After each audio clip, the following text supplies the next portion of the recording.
Assalamualaikum warahmatullahi ta'ala wabarakatuh.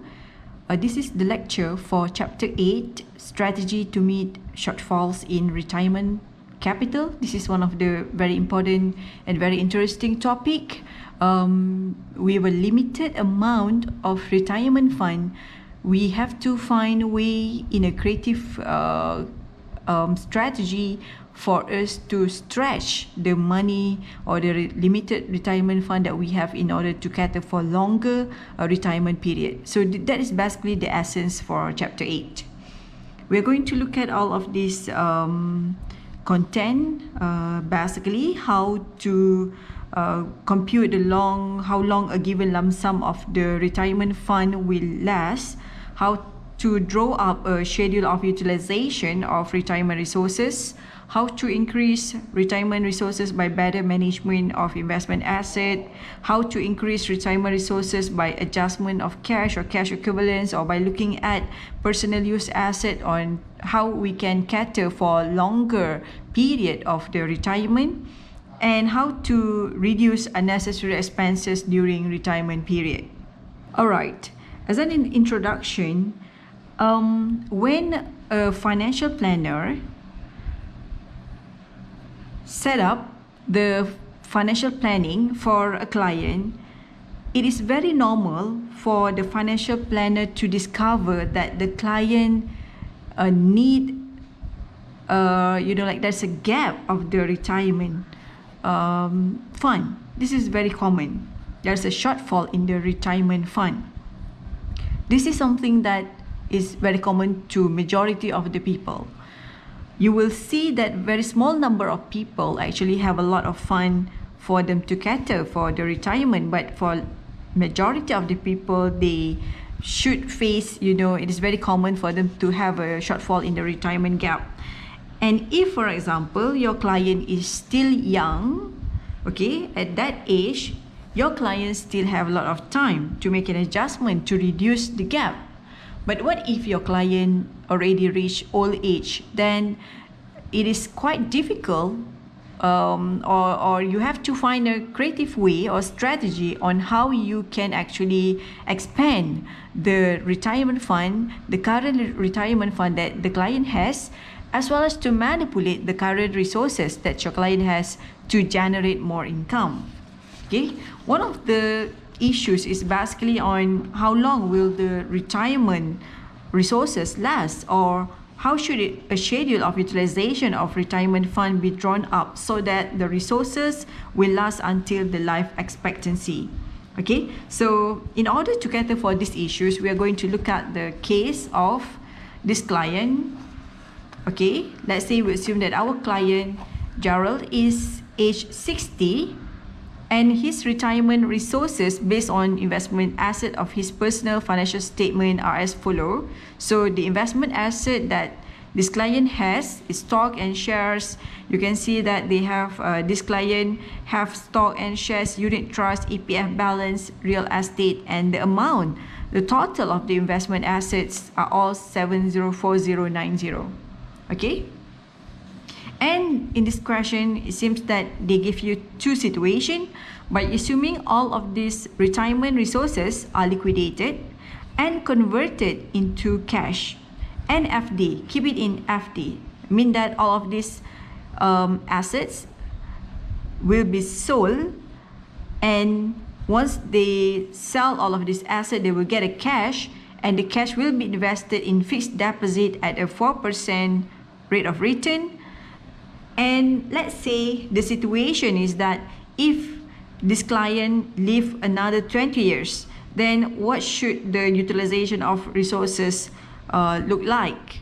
That is the first situation. The second situation, if he sticks to present spending, because let's say currently he spend 50,000 per year, but considering the inflation of 3%, which will increase annually, how long this money will be lasting? So we are going to analyze the financial planning or the strategy on how we can reduce the shortfall for this client. Alright, so we are now dealing with the first case, okay, where in the first case, if this client can live for another 20 years, all right, how should a schedule of utilization of resources be drawn up? Let's say this client, because currently is age 60, and let's say if this client can live up to 80 years, then how much that is acceptable for this client to spend every year? Okay, so what will be the table of the utilization of resources will look like? So in answering for A, let's say we base on assumption that the retirement resources into fixed deposit we bank at an average of 4% per annum, okay? Because it's already mentioned here, the assumption that, you know, like all of this asset will be converted to cash and will be invested in the FD at the rate of 4%. So let's say that will be the case for the next 20 years. And which means that this is the rate of return of 4% and inflation rate is 3%. Okay, so we can calculate the table of utilization of resources. All right, so this is the table of utilization of resources where it started with the starting balance of 704090, which is from this information. All right, and the annual income, okay, as for in this table, the annual income, how we can identify for this is the PMT actually, and we have to calculate for this. Okay, I show you how we should calculate for the PMT, and to get that figure of 38529. All right, in the first place, we have to understand, for us to calculate the PMT per year, because now we already have the starting balance of 704090. We just want to know over 20 years how much actually Garrel can spend every year. So by considering that there is an inflation rate as well, therefore with the rate of return of 4%, then in this case it means that there is an inflation, there is a rate of return where you need to make an adjustment towards the rate of return itself, because we cannot simply use the 4% that we currently have. All right, so as in this case, we have to calculate the real rate of return, when nominal rate of return minus with the inflation rate, divide with 1 plus the inflation rate. Okay,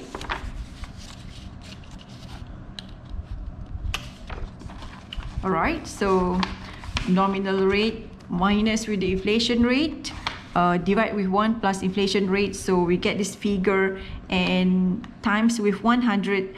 Now we know that the adjusted inflation rate now is 0.970873. Okay, in order for us to get the PMT, what should be the yearly spend or yearly annual income by Jarrell? You go to CMPD, set with begin, because the payment will be given at the beginning of the term. You're going to pay Garrel this amount at the beginning of the term. So set begin, N is 20, I is 0.9709 based on this calculation. Okay, remember the adjustment of the inflation. All right, and the PV is 704090. That is basically based on the current investment asset that the client has. And once we solve for PMT, you can get 38529, and that is obviously representing what we need to put it here, the annual income of 38,529. Okay, so now it's time for us to calculate the return. So start from starting balance 704090 minus, okay, minus the annual income 38,529, and the balance you time with the rate of return of 4%, then you can have this return. Okay, this one, this column, minus with this, and you can get this amount of x times with 4% rate of return, then you can get 26,622. How you're going to calculate the ending balance? This figure minus this figure plus the return, and then you can get the ending balance. So how it is, how you should organize the schedule or table of utilization of the resources. Okay, so as for in this table, we can see once the client reach the 20 years, then the balance is 0. Okay, the balance of the retirement fund is 0. All right, now we are going to look at the second case, okay, where what if Gerald maintained 50,000 per year with an increase of 3% inflation. Okay, so as in this case, the table will look differently. All right, because the beginning balance is maintained to be 704090, but the annual income will be 50,000 here. Okay, because it has been said that 50,000 will be the annual income for the first year, but there is an inflation of 3%, so you can see that the amount is increasing by 3%. Okay, and the return is similar based on 4%, and then you can get the ending balance. By looking at this table, if we increase the annual income to 50,000, okay, as in the case B, all right, now we are dealing with the case B, you can see that, you know, like the money is just only sufficient for 15 years plus. It's not reached 20 years. Okay, so at the you know, somewhere around the 16 years, the balance is negative already. Okay, this means that if Gerald want to maintain 50,000 per year, together with the 3% inflation rate, the amount of money that he has is actually insufficient. If we want to check on the accuracy of this calculation, we can use the financial calculator for us to identify how many years actually the money will last. So you can go to your financial calculator, you can set CMPD, set begin, and number of years is actually the one that we are going to solve. All right, the I is 0.9709. Remember the calculation that we did before, okay, where we consider the inflation as well. The PV is 704090, that is from the question. All right, the PMT is negative 50,000. You must have a negative sign in your calculator, otherwise you will not be able to get the answer. Okay, the payment is negative 50,000 per year. RV is 0, PYCY both are 1. And then you go to N and press the button for solve, and you will get the answer is 15.058. Okay, it is very likely with the answer given to us. Okay, so this means that by using 50,000 annual income, the money will only last for 15.058 years only. Okay, similar to what we already have in the calculation. Right, it is important to note that the general annual spending currently is about 50,000, and because after we come up with the calculation, we can see that the fund is actually insufficient. Therefore, we have to find ways on how we can make sure that the retirement resources can last longer, which means we have to find strategies on how we are going to achieve, you know, like 20 years of the, we want to have a retirement fund that can be last up to 20 years, because at this point of time, we have an issues where the current fund is only able to cater up to 15.06 years only. Okay, so as a financial planner, we have to try to find ways on how we can try to, you know, like improve the situation by adding or by investing on something, or by identifying ways on how we can actually solve for this problem. All right, one of the possible way for us to cater for the issues like this is what we call as by reviewing the cash in hand.